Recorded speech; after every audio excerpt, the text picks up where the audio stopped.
Welcome, ladies and gentlemen, to the NLC. Why are we here? What are we doing? Well, it is time for Tiebreaker, not Tiebreakers, because we do only have one game today. It's going to be a short one of the NLC, but start your weekend off right by watching our 6th place Tiebreaker here today. I am Duckling, and as always, when I'm on air, I will be joined by the lovely Guy Root. Yeah, that's me. It's not a Tuesday or Wednesday, but we're here to bring you some quality NLC action. Now, battle for 6th place for our two teams on show today, Domino versus UniQ. And these two teams actually have a really interesting history just through this split of the NLC. Wonderful, we get our rosters up on screen as well. Couple quick notices you will see. Stumpy is in for UniQ for this match. They've substituted in Stumpy for the tiebreaker. And of course, we should talk a little bit about the implications of this tiebreaker, what we're here battling for. So it is championship points. 7th place gets 12 points, 6th place gets 18 points, so it's a 6-point difference. But when we go to the end of summer for the NLC, those 6 points could very well prove to be the difference between making it out or staying in NLC or having to battle your way out in the promotion relegation tournament. Yeah, that's the thing, right? Because whoever wins this game today won't be feeling a big difference, but it might come back to save their bum if they end up having a poor performance in summer. So I'm excited. I'm excited to see what the team's going to bring. I'm also really excited to see what Stumpy can bring, because we did see him in the NLC Division 2 last year on Monster Rugby Gaming in spring, where he did finish first in the regular season and then lost out in the final. So it's someone who I'm excited to see take the step up, and I'm excited to see if he fits the bill and can play at this level. Yeah, and if it changes, the identity at all of UniQ, of course, they're the standings for the league overall. Congratulations to our 4 playoff teams. But with the Stumpy substitution in, of course, UniQ was very heavy on the tank role, occasional NAR play, but very much a safe, weak side top laner that would be largely left to the wolves by UniQ. Maybe with Stumpy coming in, it gives them that alternate way to play the game if they want to try and pivot a bit more towards topside, because Stumpy was a carry top laner for Monster Rugby Gaming. I think this is one of when Urgot was back in the meta, we saw Stumpy Urgot get banned away a load of times. So it's a different look for the UniQ topside. Yeah, I am at the very least excited. These two teams, have taken games off each other as well, 1-1 and head-to-head. So it's not one where we can easily predict where it's going. And I'm just hitting the head on the nail here, because it is the same thing again. It is about Stumpy, but how much does he change? But on the side of Domino, I'm excited to see what happens in that draft as well, because it has been one of the teams who's really committed to this early game style of play. And obviously, looking at the results, it hasn't always worked out, but it has gotten them 3 wins, and they have always been exciting to watch during the draft. Yeah, they have. If we take a look back at the 2 matchups that these 2 teams have played against each other, they played in week 3 and in week 7 as well. In week 6. And it was a UniQ win in week 6. We actually covered that game, Duckling. It was Domino dominating for the first 25 minutes of the game, and then losing one fight, UniQ getting Baron and ending the game. And then obviously Domino winning in week 3 as well. Very dominant victory for Domino in that sense. So the first 25 minutes, I would say 90% of the time played between these 2 teams has been Domino really getting a lead and a good, strong grasp of how to play against UniQ. But they are obviously 1-1, and if that continues in today, then obviously I think going in, for me at least, my favourite would be Domino to take this game. But if they aren't able to close out, it has been a common theme for Domino that they've lost at the final turn. I think that could be that real biting point for them.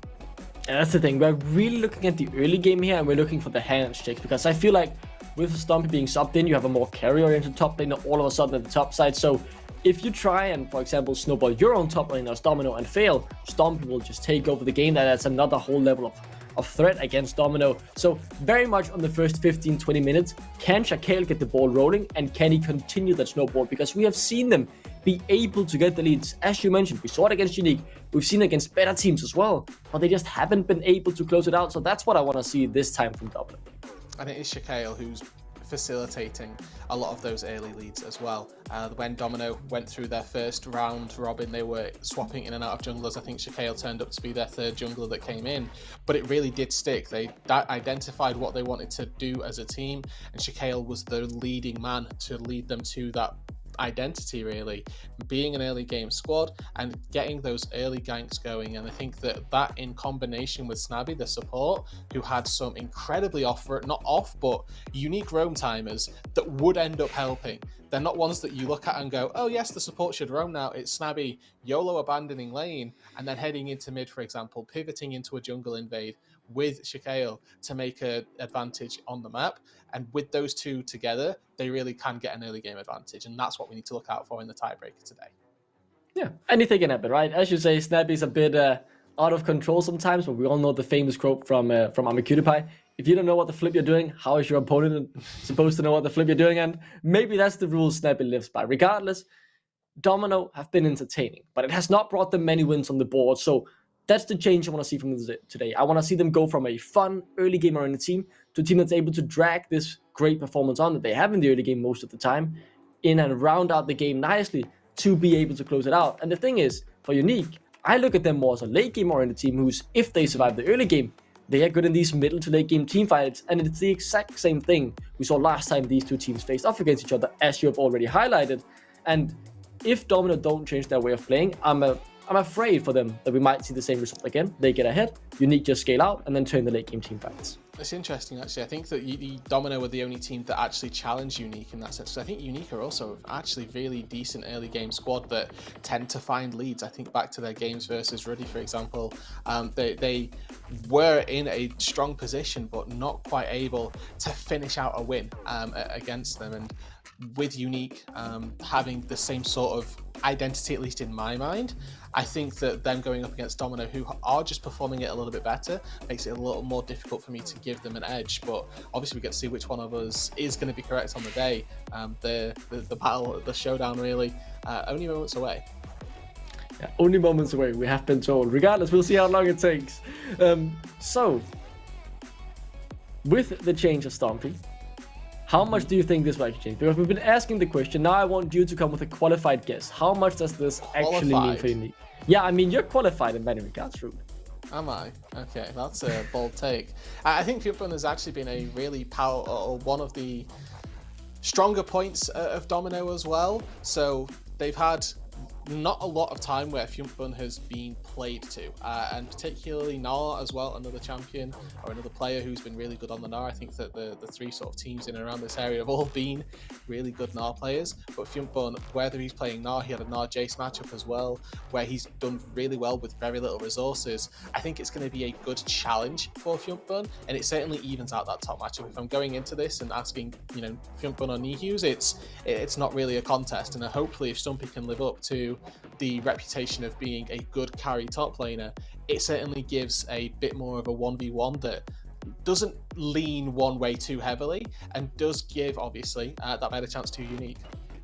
Yeah, it's also a bit the question we're asking is, what level will Stumpy show up at? Because how long of a break has he now had from competitive, almost not playing for an entire split, only being subbed in now at the tiebreaker stage? Is he gonna come in, guns blazing, really performing? Or is he gonna, take a couple of games to get into shape? And the thing is, we only have today, so you need to come in guns blazing. If you go in today saying this is a warm-up game, no, this is the only game of the split that you have left, because regardless of if you win this game or not, it's only gonna be a difference in championship points. You're not gonna get playoffs, you're not gonna get anything else. So I'm just waiting to see, can Stumpy get that snowball rolling, or will he come in needing a couple warm-up time?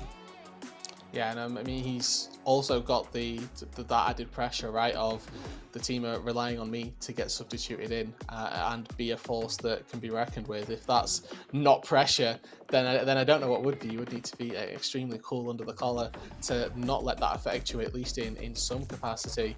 So I'm eager to see how Stumpy performs, if it is going to be a best of what, well, it is a best of one, right? That was the point I was trying to lead to, is that there's no, as you mentioned, no warm-up game. It's this game or bust.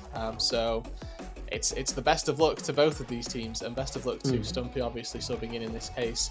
But if you don't have that warm-up game, and if, as you mentioned, there's not been that prior experience, remember they'd only been they were playing with NIHUs 2 days ago, so we don't know how long they've had to practice with Stumpy, what that has looked like. Of course, the NLC season not finished. There are still a lot of teams going with playoffs, but trying to get scrims with the playoff teams for these two teams specifically, definitely very difficult. So it's not going to be like you've got a lot of practice to go off of. And now, as we're heading into the drafts, I quickly want to turn that conversation towards the mid lane, because we've seen Shaolin, self-proclaimed, single one trick. Will that be taken off the table? I know you really like Paul on the Akali. I'm looking at that as well. Will that be taken off? here in our first couple of rotations. And then for UniQ, I'm looking at the junglers. Will Shakale get some of his early game junglers removed, like the Lee Sin, for example, if they want to try and limit their early game presence? Yeah, we are just having a few visual bugs with the bans right now. We're working to try and get those fixed, and do apologise, obviously, whilst that's going on. But to touch a little bit on your Syndra point, since we've got nothing else to particularly go off of, I do think that champion has fallen a little bit out of the meta, and recently, at the very least, not really seen Shaolin perform on it in any capacity, let alone in a good or bad sense. So whether we get to see some blind pick mid lane, some safe control mages, certainly still up for debate. But I think you hit the right points. Target Shakale's early game jungling champion pool, at least Lee Sin, all very strong picks to try and take away. But then you've got your standard, more tanky style of picks, the Sejuani as well, that we could expect to see off the board. Yeah, it's all about what has actually been taken off the board, because we do not know it yet. I'm excited to see. There we go. The changes happen. So both Syndra and the Akali actually did end up getting removed. The Jace has also been taken away from UniQ, and it is Domino denying the Gragas and the Sire. I'm just going to continue my point for a second, because that's Stompy in the top lane. Lolsop? Yep, I don't know. That's something for us to get confirmed. We're going to need to wait on that one. But at the end of the day, it is the Lee Sin also taken away. So we get the both of our questions really answered, right? You take away Shaolin Syndra, you take away a bit of early game control from Shakale. So whether or not there's still an Elise pick that Shakale wants to go for, we'll have to wait and see. Obviously a little bit nerfed on 13.4, which is the patch that we're playing on. And we'll have to, keep our eyes open. If this Aphelios does get locked in, and then wait for it. It's not. Okay, Tristana the first pick for Domino. Flex pick possibility, worth remembering that you can go for mid lane and bot lane on the Tristana. And it also means that you can't go for a blind mid laner here. Something, melee at the very least. So seeing things like the Silas that are left open and a bit akin to the Akali that we know Paul for, not a champion to be picked blind into a Trist. I do have an update on who Lolsot is. Apparently it is one of the coaches from UniQ. It was not in fact Stumpy being subbed in. It was Lolsot instead. I'm very sorry if I mispronounced your name. I was not prepared for that pronunciation. So any apologies there if I do it wrong. Hopefully it is all right, as we do just head back to the picks now, as it is the Seri getting locked in, so bot lane already secured now from UniQ. Again, remember this could be a flex pick on the Annie as well. That could pivot to the mid lane. We've seen at least Fiori play the Annie in the mid lane a couple of times at the moment. And just ensuring double flex right the way throughout the draft here. Domino, Ziggs can go mid lane, Tristana can go mid lane. They can both also go bot lane. So UniQ, I want to see them play for top counter pick on 5, just because they have all the information about mid and bot lane that they're ever going to get, unless we see something incredibly crazy like a Tristana top from the Fiump Fun. But that's a lot further out of the realm of possibility. If they just try and take, I think, an early jungle here for Antwer, it's one of the picks that styles that he's defaulted to a lot earlier in the season. Wouldn't be surprised. Okay. Now you're surprised, though. I bet that for sure. Now I am very surprised. So Kai'Sa mid? Now, Zeri, I think, is the more likely solo laner. I've seen, so back in the LFL, this was last year, we saw 2 or 3 Zeri top lanes, and Ica specifically played Zeri mid 2 or 3 times as well. Now this was with AP, with Ultra Shock Laser build that absolutely destroyed you. Now that build got removed from League of Legends because of how unhealthy it was, so I don't know where either of these two teams or what either of these two marksmen are going to fall. It's a mystery for the ages, and we're just going to have to wait and see kind of where they end up, because I think top lane and mid lane are both positions for both of these marksmen, since they're not going in the bot lane. So it's a big question mark for me. And Domino were thinking that they were big brain with their 1-2 flexes that they've got, while UniQ have gone, yeah, we know what roles your flexes are going in. You've got absolutely no idea. Yeah, this is a really, really interesting one, because you mentioned the Annie as a flex pick, but all of a sudden a Seri turned into a flex pick. I was not prepared for that. Regardless, though, UniQ do continue to ban out the junk pool and trying to trim Shakale's prison by removing. That's actually 3 bans in a row now on Shakale, while Domino are putting their focus towards the top lane by removing the Urgot from Lolsop. And I really like those bans, because the jungle's about the only role that we can assume that hasn't been picked. I wouldn't want to say that any of the other solo lanes haven't been taken by either of our teams. So I like that you're targeting that jungle pool. You know that it's a guaranteed pinch on Antwer. Whereas this Urgot, for example, if in the eventuality that we do see one of these marksmen going to the top lane, these are wasted bans. But Domino seem fairly convinced that they know one of them is heading into the mid lane, means that they're anticipating an Annie support. And in that case, with a Nautilus, I'd like to see the Tristana head down to the bot side, because you can get very aggressive on this early game bot lane AD with Tristana as an early game bot laner and try and punish. So let's see what UniQ decide to lock in. That is definitely a Cho'Gath heading into the top lane position. I'm gonna say that almost a certain, considering Lolsot is a coach. You've not been watching NACL. No, I have not. But I've seen a coach been subbed in now into the top lane. I'm expecting them to just throw him on a normal tank, and I would not be surprised if Cho'Gath fits that build for them. Yeah, that makes a lot of sense. With the picks we can see, top lane Cho'Gath certainly looks the most likely. We have seen Shaquille play a Silas jungle game before. This does lean more towards you wanting to go for an AD mid laner and potentially AD top as well. Not sure what's left on the table for Fjuntbun. The blind Cho'Gath into the top side isn't exactly what I was hoping to be played for. Remember I mentioned I wanted to see the top lane be saved till 5, but not the end of the world, because I think if you're opting into a bruiser AD top side, then you're going to be in trouble. And I think that these two hovers that we've seen, exactly what I'd want, honestly. Yeah. And you got it. That's Fjuntbun, as you said, one of the better performing top laners in our league this split. Now being put in a more carry-oriented champion as well. This could get very grim depending on Lolsot's performance. I'm not relying on him to not allow Fjuntbun to get too far ahead, because all of a sudden there is a chance the arena just takes over the game. We still have the one big question though. Where is anyone from UniQ playing? Where are these champs going? And with the Wukong locked in, I think the answer is slowly but surely starting to get more clear, that it is an Annie support. One of these AD carries mid lane. And then it's Cho'Gath top, right? Wukong jungle. Yeah, that's right. So for the record, right, if Domino are on the same wavelength that I am, that whatever we pick top lane needs to be able to play into an AD carry. Irelia smashes AD carries in a solo lane, like it's not even close. So you're now as UniQ forced to put your AD carry in the mid lane, and then Cho'Gath can go into the top side. Again, is a very safe blind pick in the mid lane as well, if you're looking for something like that. It feels a little similar to the Gragas, just with a little less capability to, blow people up. But with both of these Josh rounded out, got to kind of take stock, right? UniQ have got a very strong late game team fighting roster with Kai'Sa Zeri late game, Wukong Cho'Gath's front line to buy space in an Annie just to cause disruption, where Domino have got what Domino get. They get some early game presence for Snobby. They've got Shaquille and Shaolin on a 2v2 that they really want to get aggressive on. I did see that Shaquille had Ignite. I hope that gets changed to Smite before we get into the game. But either way, with our 2 jungle or with our 2v2s, about as Domino versus UniQ as it could be, I think this is going to be a great game to end the season on Duckling, because it is as identified for these two teams as possible. Yeah, this is the final game of the regular season. If you're tuning in now, haven't watched our little pre-show or whatever, what is happening is we have one tiebreaker. The winner gets 6 more championship points than their opponents. And if you're asking, do these matter? Well, there is a chance that they matter coming into summer, because the 2 teams who will go down into the relegation series will be the 2 teams with the lowest amount of championship points. So these 6 championship points could potentially, if you end up having a bad summer as well, be what keeps your spot in the NLC or puts you down into the relegation tournament. So even with our small scope, it doesn't look that important, but it could become massively important for either of these teams.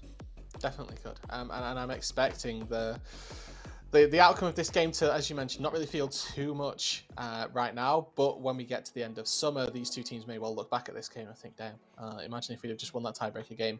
Whoever ends up coming out on the lower end of the stick, of course, don't know what rosters are going to look like in summer.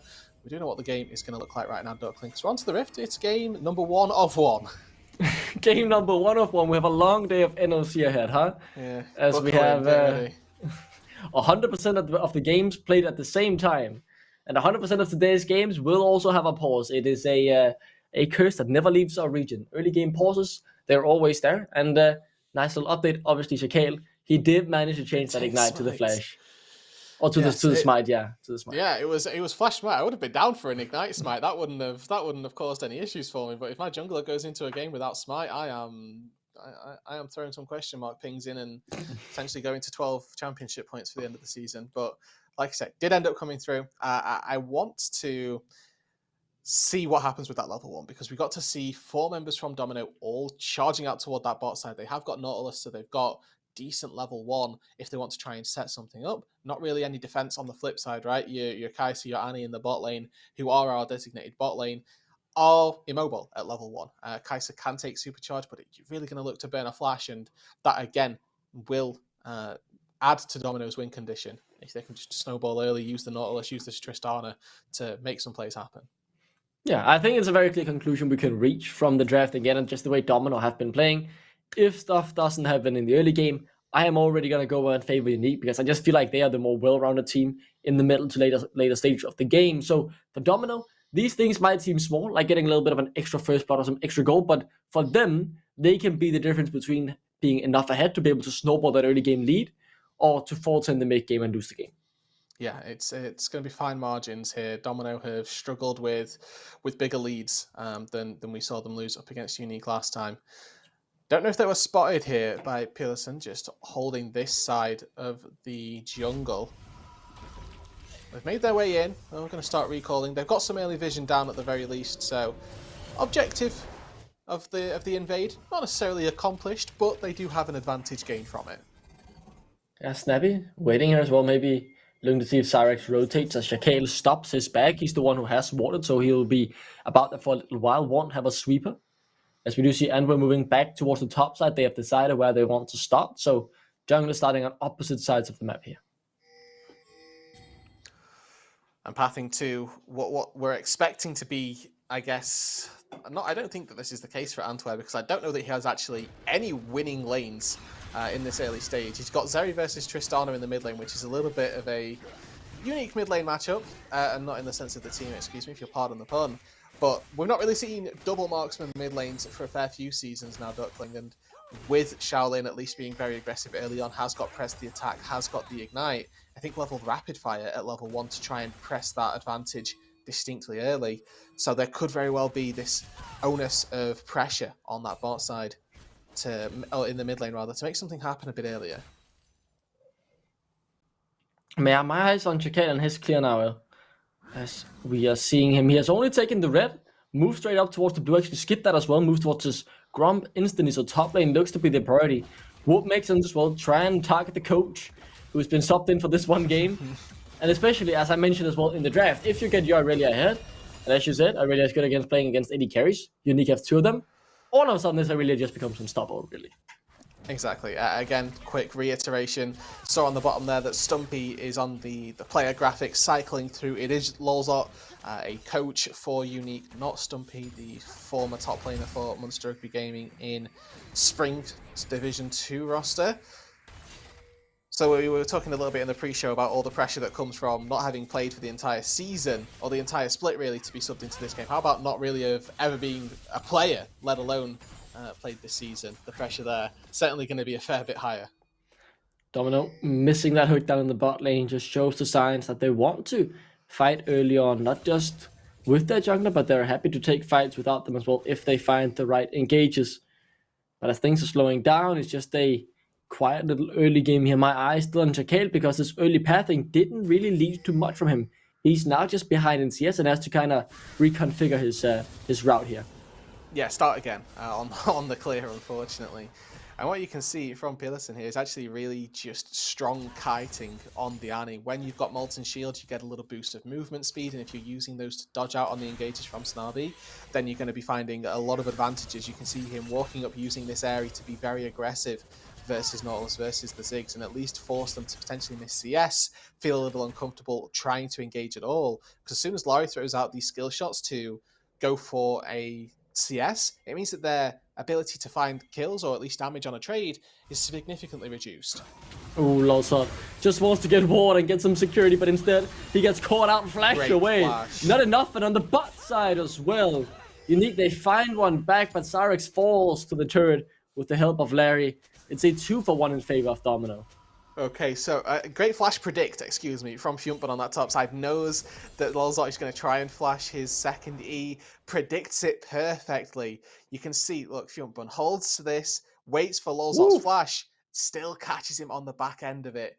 and then manages to find the kill that goes to Shaolin as well. Down on that bot side, it's a 1-for-1 trade, but it's a trade that I genuinely favour for Domino. With Cyrax going down, it gives Larry a bit more time to farm that is just unanswered. Yeah, it's a good start, and you can already see the level lead building here up in the top lane. Fiumpung now happy to take the trades, hasn't expended the gold, won't be too far ahead. Luckily for Lolsot, it was not Fiumpung who got the kill. That would have been the real disaster. And already, UniQ go in damage control mode, sending everyone up towards the top side. And this is a great timing for Fiumpung's recall as well. Still has teleport, so can get back into that lane very quickly. But you can see Pearson working his way around. They've got Antwer here as well. If they wanted to go for a dive on the Aurelia, it's going to be very difficult with the damage reduction that comes from W. But it looks like Pearson there was just hovering, making sure that there wasn't an engage that happened from Fiumpung on this TP timing. And now goes back to base with just a little extra vision put into the Domino's jungle. And I want to kind of say there's a lot of pressure on Pedersen in this game, not because in particular it's him who I'm expecting to carry this game for UniQ if they were to win it, but I'm thinking back to the last time these two teams played. He was also on this, and he had a poor early game, but he was the one who managed to find the right engages with the tippers and turn around these more important team fights, which in the end led to UniQ rather winning the game. So I'm looking to him again to see, can he replicate that performance and find these crucial fights when we reach the latter stages. Laurie, obviously, with a bit of free time down on the spot side, getting a bit of solo experience, while we see Snarby, who's been, for a large part, Shakail's jungle pet again, just moving into the jungle, fishing for wards onto Antwer. And this is a distinct split map, right? We saw Antwer take the entire top side. We see now UniQ under a bit of pressure underneath this turret. There are 4 people here looking for a dive, and Domino, they want to find this advantage. Yeah, Shaolin level 6, but they're keeping the minions out of the turret range. Very nice there from Cyrax. He just takes a bit of poke from Larry, but that's really way good. Better than being dove by 4 men of Domino. Such a nice move there from him, realizing the situation he found himself in and finding a good workaround. You mentioned damage control. That was the best and only real way that Cyrax and Pearson were going to be able to get away from that. If that wave hits the turret, it gives free time for Domino to set up appropriately for their dive, means that they can get all of their skill shots in order and make them a lot less difficult to miss. But with them holding the wave just outside, it means if Domino were to go for it, they'd have had to take turret shots on entry. Pearson can then flash engage onto the person who's tanking turret, and it becomes a lot more difficult. So they survive the 4 versus 2 and make Domino waste a load of time in the bot lane. Yeah, I completely agree. I'm very impressed by Cyrax there. It is very nicely played, and now I'm looking to Domino again to see what is their next move and how will they try and build up an even bigger lead now, because that failed. You now don't have priority on the bot lane. The Drake could theoretically be started here by UniQ. Instead, they'll focus on vision control. So my eyes are now back on Shakail. Where will he, move next? Got a bit of time to try and farm up some camps. Obviously, we're spending so much time on the bot side, going to want to get the respawned up camps, but Pearson shows his face in the mid lane. Fiumpung has first move from top side, and it's a 4v3 right now, but you can see on the minimap, Snarby moving. It's that Rift Herald timer, so famous for the NLC, as 8 minutes hits, dawns, and looking at our level 6s, Snarby nowhere near it, Pearson nowhere near it, but both the AD carries have got it. No junglers have it either, so not a particular fight that goes either way. We might just see a bit of a mid lane ARAM for a little bit while teams decide who gets this Herald. And let's just see if anything happens here, because Fiumpung might be looking for their grouping up. They want Pearson, Flash is available, and he will use it to get out for now. Now it's Edward, the one in trouble. Rather, Pearson, still the one who somehow ends up dying. Cyrax forced to flee, but chased down by Larry, who finds the second kill of the fight for Domino. Now, though, the lightning crash is stacking up, and it's such good damage back from Paul, who flashes forward for 2. He'll look for 3 as he chases down Shakail for the triple kill. And the mid laner for UniQ turn around the fight. And he'd not had prior this entire laning phase, but when it comes up to the fights, Paul steps up massive. 3 kills for the Zeri in the early stages is what no team wants to be facing up against. And that is a great boon for UniQ. They weren't the ones that engaged, but they were the ones that were able to kite this out. Snarby goes for the engagement. It's onto Pearson of all people, and he doesn't die instantly. Paul, left unchecked, is even able to use his E to reposition over the wall, buys himself space from that front line. Never even forced to burn Flash in this fight. And then when an attempted re-engage comes through, it goes wide. Domino forced to run for the hills. They spent so much trying to kill a bot laner. And yes, they managed to take down Cyrax, but wasn't worth it in the end. They get absolutely mowed down, and now the Herald in the pockets of Antwer. Yeah, I just realized in the replay as well, right? All the ultimates used, except for the hijack from Shakale, which wasn't... It was the lightning crash he stole, so it wasn't that important ultimate in terms of locking anyone down, and nothing had gone on support. Everything was used on the bot lane of UniQ, getting both of those kills, but as you said, it just wasn't enough to win the fight, because if you leave Paula unchecked, he will find a way to turn it around, and this now leaves the goalie just 1k in Domino's favor, but they're not done. Pushing the trigger, they want to get even more, and this time Cyrex, the wave has already crashed, and in a 1v3, he's just dead. Wow, Never fancy mind. trade. Oh, That is no. a little bit of a misplay there Oh. from Domino. Snabby goes down. Obviously, he'll have to hold this. Lolzot does get out to safety. But yeah, down on that bot side, Shaolin tanked first, which wasn't ideal. It means they had to wait for a little bit. Now Larry. Larry dies as well down here. Antwerp doesn't have ult, so maybe he gets away. Larry a bit too far forward here. I think he's pretty much dead. It might take a while, but Amber will slowly but surely poke him down with the stick a couple more times. That's a good shot down over to the UniQ jungler as well. So what's really going well then for Domino? Not much, because they take the pause. I think Fyonpyong is doing well. Okay, so yeah, like you mentioned, that top side is going well, and this Aurelia in the late stages of the game, or even in this mid game, honestly, is going to be a nightmare for Zeri, for Kai'Sa to try and deal with. But as far as AD carries go, those are my, in the top 5 AD carries for dealing with the annoying assassins like Fiora, like Aurelia that we get to see right here. Vayne, probably one of one, but that champ sucks right now, so you don't want to see that on your screen. Kai'Sa very good at dealing with bruises, because she's more of an assassin herself generally as far as ADCs go. But I think that with Domino having a lot of pressure on that top side, they need to be careful not to let that slip out to losing things down in the bot lane. The 1-for-1 on the bot side was okay. It could have been better, but then of course Larry overextending, trying to use that Ziggs to break a turret, does cost again a little bit extra. And with Antwerp being able to pick up 550 gold from that kill, it's going to make it even more difficult for team fights to get played out if you are obviously Domino, because the Wukong spinning through your entire team when that Divine Sunderer gets finished, really, really difficult once again to try and team fight against it, because it does so much damage. And I'm seeing some worrying trends now for Domino, because it's kind of the same thing we've seen a couple times before. They're the one to make the plays, they're the one to engage, but they never fully win the plays. They're not the ones to get 3 kills and a Herald without losing anyone. They lose 3 kills after getting 2. Then they lose the Herald. Then they go for another play on the bot side. Well, they should have gotten a 1-for-0, just being able to take the kill, get some plates. Instead, it becomes a 1-for-1. Like, these plays aren't going fully in their favor, and they can't build up this big lead that they need. And UniQ, and just scaling into the game, surviving, and slowly but surely getting to the point where they feel comfortable to take over. It's important to notice that Domino do have a gold lead, though. As far as fights go, they've not been going their way, but as far as plates, CS, all of the other metrics, they are decidedly ahead. That mid lane is about even, but first turret just falls. Fyonpyong now with an extra injection of essentially 2 kills worth of gold. Larry down on that bot side has taken a ton of plates as well, and with the Ziggs, you're likely going to be able to break that turret down if you get a little bit of free time there. UniQ do take the first Drake of the game. This is a Hex Tech going in their back pocket, but it's, again, building up to that notion of UniQ that they're going to be a team to scale, not do too much through these early stages. And I think that the fact that that fight around the Herald went so well their way sets them up greatly with that advantage.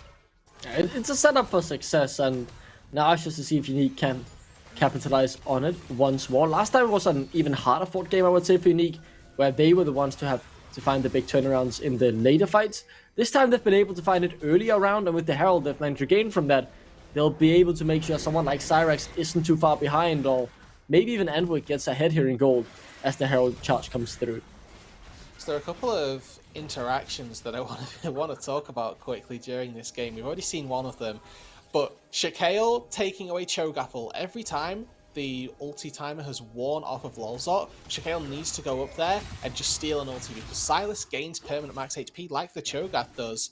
It doesn't go away when the ulti does. So it's really good to just cycle those ults around, whether you use them on minions, on champions, whoever it is, because getting 6 casts in its entirety in the game can be fairly difficult. So you just want to be cycling that up off cooldown. It makes you a little bit more tanky, a lot more durable in the front line, obviously, as a Silas is going to want to be.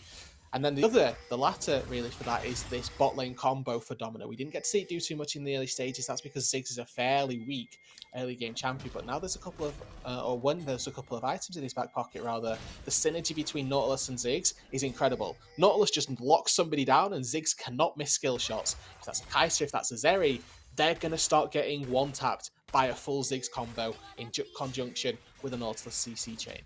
And let's see a Nautilus CC chain potentially as Android.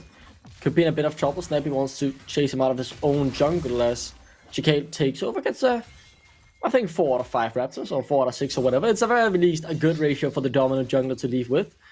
As Unique control of the bot side, but it is definitely Domino who own the top side of the map.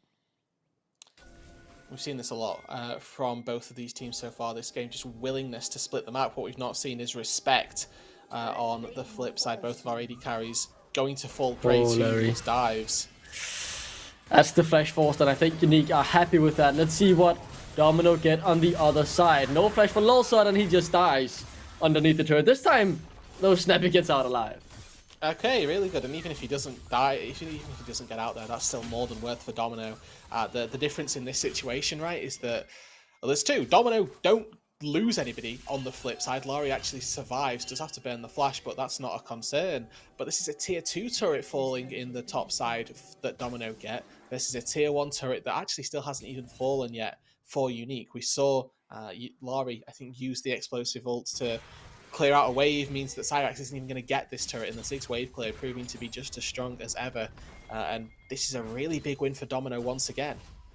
Yeah, see, this felt crucial. As you just said, the goal lead before these couple of plays was around 1.5k. Now it's exploded into almost 4k goal lead, 3.5 at the moment rather. So it is definitely grown a lot, and the gold goes on to the right people as well. Chicale is getting some gold to be able to stay in the game, remain relevant. A lot of the turret and minion gold. Just look at Fyumpung. He's doing fine on that regard as well. So the gold is getting on the right targets now for Domino, and that just gives me more hope for them. Mashouten just takes down a turret in the mid lane almost. One more auto attack. I like that he didn't greed for it there. Pearlison obviously stood ready. I think could have afforded to be a little more aggressive. Has flash, has ignite ready. I think that Shaolin probably should have died under that turret there. But saving it for a bigger objective, right? This Rift Herald spawning in just under 20 seconds. You can see 4 members of Unique already here with Lolzot having teleport. Will be able to join if necessary. But look at the difference between our 2 top laners right now. Fyumpung level 10, where Lolzot literally only just hit level 9, and those items are nowhere near comparable either. This is a window for Domino to be very aggressive with their lead, but instead they're going to opt to take turrets elsewhere. Got one in that mid lane, and I think if this 2-man core hops down to the bot side, Lolzot might be falling prey again. Yeah, he's struggling at this point, and I don't want to say it's his fault. He's been ganked a million times and been Doven 2 times as well. As the Herald instantly gets summoned, they will just get a charge. Maybe even more, as Larry now caught out. No flash, remember, from last fight. Runs for quite a while. Good damage back onto Cyrax. So maybe Domino can get something back. Flash forward from Chicale. Will secure that 1-up gone. That duck goes wide, and now Pearlison caught out alone. Chicale, though, on the other side, fighting a losing battle, and he falls. Now Paul, the target for the side of Domino. He gets knocked up by the depth charge. Locked down by Snappy, and gets taken out as well. Fyumpung secures that one, but they are still not done. It's a 3-for-2 in favor of Domino as they win the fight. And this is different. Last time it was Unique managing to eke out advantages in the big 5v5 team fights, and that was their saving grace. This time, the lead is too big.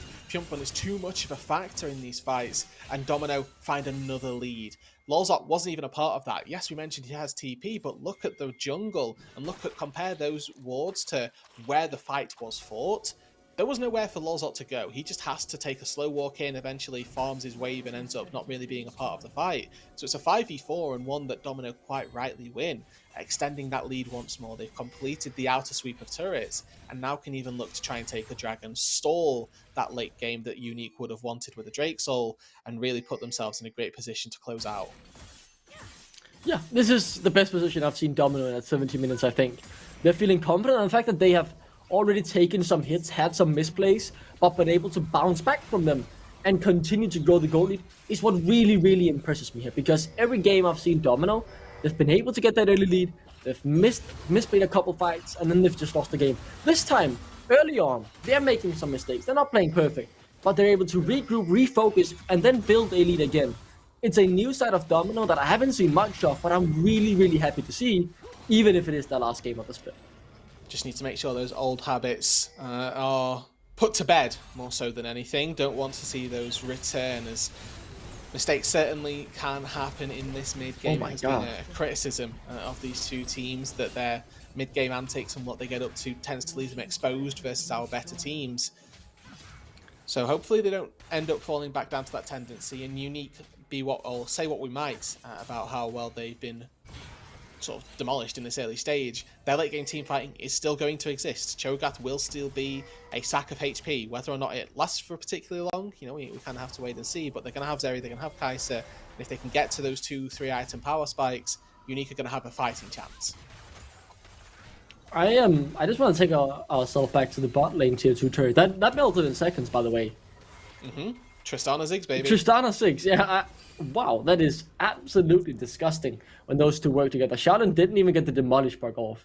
The turret fell before that with the help of Larry. It is absolutely obscene how much damage they do together, and it just means as well, the way UniQ have to play this, they have to be so careful around who's split pushing, because all of a sudden Tristana could show up, melt your turn in a couple seconds. With the help of Larry, he could do it in a half. So UniQ have to be careful and, you know, read where everyone is on the map. Yeah, Larry's right now at this really nice mid-game point of Ziggs, where you use your short fuse passive on the turret, cast 2 spells, and it's up and ready again. At the early stages at level 1, for example, passive on Ziggs scales from spells shortening it down from 4 seconds to 6 seconds as you go through the game. At 6 seconds, it feels a little inefficient to use 2 spells, but Snobby's caught. Yeah, good flash over the wall. CP is forced as well. And the damage back is massive from Larry. That's such a good ultimate, just dissuading any further engage from UniQ. 2v4 really holding off, and now Fjumpun's here. I don't know that he's going to find an engage. We'll be flashing for a Cho'Gath, but opts not to. Oh, Snappy. The other one to go back in, half HP. Remember, flash forward from Lolsad. He wants it, but unable to get the feast down, and instead he's eaten for dinner. Wants it, won't find it, unfortunately. Snobby caught on the pink ward, but not going to go down. Obviously, Cyrex still has killer instinct if they want to try and contest this objective. It's a Baron at 20 minutes, Duckley. It's been live for about 4 seconds before it's getting attacked. Antwer is alive, is around, but 5k, I don't think you can even make it. 4k and dropping, maybe you might, but it's so tight. 2k HP, flash available, they're in the pit already. It's a 50-50 secured by Chicane, and now Paul has to try and get something back, but it's only table scraps, as now is Domino running back. They've only lost Shaolin, they're happy with that. They just need to get out, they take the Baron, and that's a massive one for Domino. Huge fight for Domino. Managed to secure the Baron and only lose Shaolin. Fjumpun can still split push on the map. Laurie can even go to a side lane if they fancy. This might be a bit aggressive. I think they want to fight. Ooh, yeah, they get the turret, but what else, Fjumpun? Somewhat low, but Cyrex not very tanky himself. There it comes. The big bomb! And that is an evisceration if I've ever seen one. Wow, Cyrex disappears in the hands of Shaquille. Lawson goes in to just die yet another time, and Domino are really putting their foot on the pedal at the moment. Yeah, one thing that they didn't change about Zeri was the AP ratio on her ultimate. There's a reason that you don't build it normally. Okay, more. Oh, Larry forced to flash away, but the trade back damage is so good. And even as Snappy falls, it is still a trade back for Domino. The most important carry still alive. Person looking for something but unable to get it. It is falling apart for UniQ, and Domino, they are running with it. 10k gold lead on the cards, really, if they can secure this outer turret. Really strong start to this game. Pilsen even goes down as well. Gale falls from Shaolin. There's no remorse between these two teams. A really powerful Baron so far. And there's still a minute and 30 seconds on it. They've still got it on 3 of their 5 members. They've got time to go back, get this Drake, and maybe even assess for a second push. Oh, this is so refreshing to see Domino be able to play this style of League of Legends and just absolutely dominate these fights. Let's see it one more time. Flash forward. I didn't even think the Kingslayer was needed. No, it went onto Lawson instead. So just the Lightning Crash to take down 40% of Cyrex's HP bar. Absolutely massive, as UniQ are struggling to cope with the intensity of Domino's press here. I mean, it's almost like a gegenpress at the moment they're playing. It is. I mean, they're just good on the second fight as well. Baron obviously about to wear out, but Drake firmly on the cards for Domino. UniQ not really in a position to contest this, but it's one of those moments where you're thanking your lucky stars that you took one Drake about 7 minutes into the game, because this would be sole point for Domino, and you know, if that's the case, in 5 minutes time you have to take a fight. Not particularly likely that UniQ will come out on top of that. They are praying for Domino to misplay somewhere, because at the minute the game is entirely in Domino's hands. UniQ don't really have too much to say unless there's a misstep from a Domino solo laner, from somebody who's a bit too far forward. Snobby, known to be a bit of an issue when it comes to that, but he's got the team supporting, and you can see Shaolin posturing on the other side of the wall, ready to jump into 3 people if necessary, if Shaolin and Snobby give him the order. And I completely agree with what you're saying, right? Because now it is Domino who needs to be caught out if UniQ want to win. They've done that before, but they've learned from their mistakes, and we can see it here yet again, as they're the ones to pick the correct fight, get the kill, and Paul trying to fight back, just do good damage. They might actually need to be careful. They flashball from Paul. He wants to shout it in the front line. That's 3. Oh, but it's not enough. He falls to the bomb in the end though. Snappy will fall as well, so it is 4 for the side of UniQ in exchange for a massive fight, and they are back in the game. Every single time we write UniQ off, this man steps up. Paul, not the subject of attention during this fight, is able to get a good amount of damage down. It's only 2 items on the Zeri, but with the reworked ADC items, 40% crit chance is all he needs. Dodges the Q from Snobby, dodges Shaquille's chain as well. And when Shaolin goes for an assassination, it's on Cyrax and not onto Paul. It gives the Zeri too much free time for Domino to be able to handle. And UniQ, they may have just bought themselves a lifeline. Wow, I cannot believe it. The game is back on. Still a massive lead for Domino. As you say, this is a lifeline. It is not a guaranteed comeback by any means, but it is definitely a game that has a fresh breath of life breathed into it. I don't remember the saying in English. I'm really sorry. That sounded really bad. Was it that saying? It's good enough. Thank you. I appreciate that. That's all that matters. We got the point. Regardless, my main lesson for Domino now about the fights that they have lost this game is they forgot about Paul. And you cannot forget about Paul. You need to focus down Paul. If they do that, they should win it. It's the only 2 fights they have lost is when they forget about Paul. Seems simple enough. If we kill the Zeri, we win the game. Now, Kaiser, of course, is hitting that late game trope of an AD carry that's going to start also being very concerning.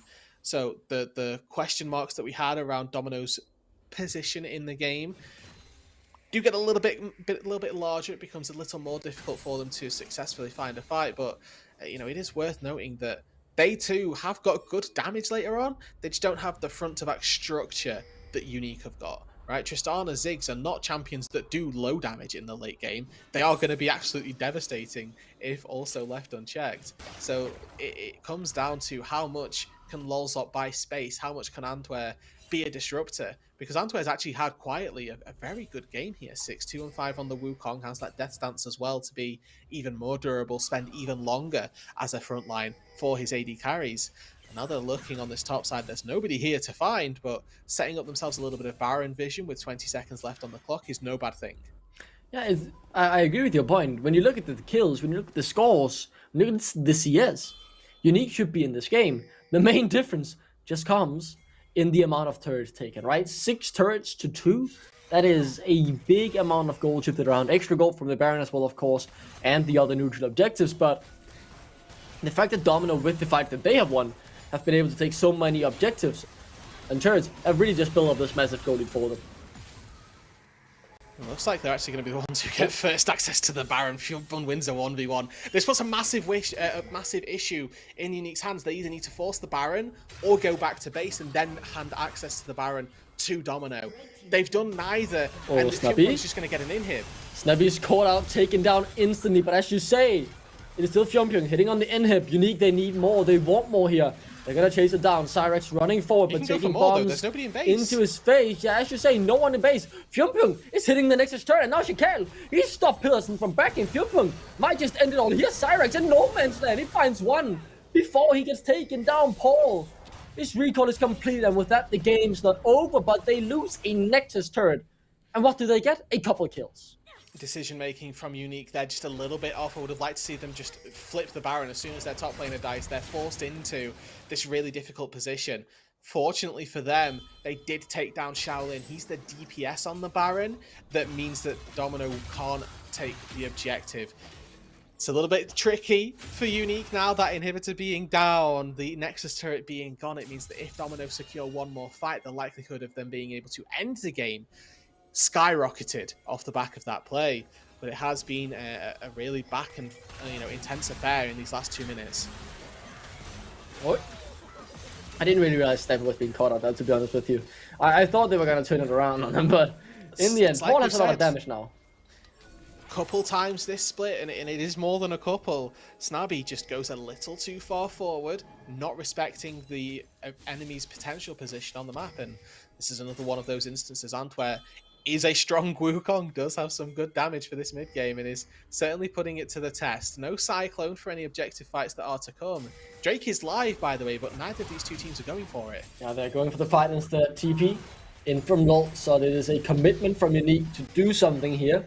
1 second on Snabby, he's now back up, but still needs to move out on the map. Baron on the card, UniQ. They've started it up. Fimpin's got TP here. If he just walks into that bot lane and starts wailing on Nexus turrets, it's no surprise. Use his TP to actually get in there. Now the question is, how long can Domino stall? Only have one Nexus turret left. Shakael could get in the pit as well. Unable to secure it, goes to Lonsop, but you need to get back. There's 2 people in your base. Your base is falling to pieces, but the recalls have come through. The Nexus though will not care. It falls on Domino. They win the tiebreaker. We saw a glimpse of it in the bot lane, Duckling, but Ziggs destroys turrets in conjunction with an Aurelia. That Nexus stood no chance. UniQ a little too late to the punch there, didn't quite realize what they needed to do early enough, and Domino capitalized, used that inhibitor being down, forced their way through on the bot side and secured themselves 6th place. I like the idea from UniQ, but I did not like the execution.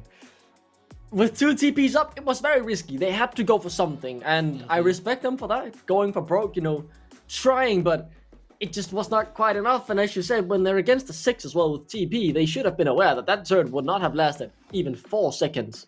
And as we look at the replays again, very entertaining game back and forth in terms of the kills, but it was Domino always able to get more on the neutral objective score. Yeah, and I think that clearly, was the differentiating factor between these teams, was the neutral objectives going toward Domino. And as much as we got to see glimpses of Paul really being a standout for this roster, unfortunately wasn't enough through the late game team fights. Got focused down when necessary, when Domino sort of realized, hold on 1 second, this area do be hurting, and quite rightfully started getting exploded. Yeah, so it was a very entertaining game. There was some good, there was some bad, but overall for Domino, I just want to round up my point by saying I'm very impressed by how they have improved. There are still some mistakes, but the fact they were able to bounce back from not having the best early game in the world was really, really impressive. And a fight like this in the earlier version of Domino could have led to them losing the game, but they, again, kept their heads cool. Yes, they did still make a couple more mistakes in the game, but they were able to turn it around and win it. I am very impressed with that. I'm impressed with the growth I'm seeing, and I hope, honestly, we get to see this core of Domino remain for summer, because I think this roster has potential. And with that, the interview is ready. Let's get our man of the hour in. Hello. So, Flora, welcome. I'm gonna start you off instantly. Yeah. The Baron call. What went wrong here? Can you give us some light into the decision making you think of the last couple of minutes of the game? How you tried to find a way back in? I actually was taking a nerve piece, so I didn't actually see it. So I just came back and we lost the game. So I need to rewatch it back or see what actually happened there. But unfortunate. Happens sometimes nature calls, right? Needs must. So obviously this means that you're now 7th, puts you in a little bit of a sticky position going into summer. What do you think that just the off season is going to look like in terms of development, progress, making sure that you're a better squad going into split number 2? I mean, you kind of summarized it up in there. Again, we still have basically, today was the last game, but it doesn't mean that the season is over for our squad immediately. So we will be looking on the situation where everybody's headspace is, what is coming up, and then building from there up. Again, so basically uncertainty. So the building start basically from here. So not really much to be saying regarding that, or even knowing that much. But yeah. like, again, it sucks to be losing, that's for sure. And after this kind of hitting for this week, this is a disappointed end regarding that, where we ended up. That's just a fact. But again, things happen, we learn from them, and there have been, how to say, rough paths regarding that situations. I mean, that's fair. I think that's a really nice, candid answer, actually. So thank you. I want to just ask you then, how's Spring Split treated you in the NLC? You know, you get to look back, reflect on it maybe, and just see, have you been happy with at least your personal performance progress, however you want to phrase it? Again, it had been roller coaster, like I last time mentioned, and again, we kind of ended up the deep slide, if you would like to say it in that way. So again, in many ways, learning experience, and there is just like regarding we are second last team, so there is only uphill from my point of view from going on forward. So it still needs hard work before we are on the position that we are happy to be, and again, this is not even close to it. Yeah. Obviously, a tough end to the split. Thank you so much for coming. Despite the hard situations, I have no further question. I really, really wish the best for you guys in summer. I'm very excited to see how you will bounce back from this, and I hope to see more of UniQ in the summer, maybe even making it to playoffs. It will be fun. Regardless, thank you so much for joining us, and commiserations for the loss. Yeah, thank you. Good luck for all the teams of the EU Masters, whoever makes it for at least UniQ, or at least I am rooting for them. So to see the Nordic pride still bright there. But yeah, thank you guys, and that's beautiful. Awesome. Thank you. That is absolutely fantastic. We love to keep the good vibes, and going to more good vibes. Finally, we managed to get Pride on a positive interview with me and Ruud. Oh, Pride, I'm so happy to see you, right? I've talked with you too many times now, where it's been the sad octopus. But finally, I get to see a smile. I get to see you smile. Obviously, I saw you in the snow as well. That was absolutely wonderful. How are you feeling after honestly, a really, really good win, I would say, because you managed to bounce back from the mistakes you made in the game as well, which I found really impressive. Well, today I'm feeling warm. No, I'm feeling good. It feels good to actually be able to end on 6th place. That means that we're not like at the bottom of the table that we were, and I also felt that way because we were able to fight a lot of the top teams like really hard, at least in the early game.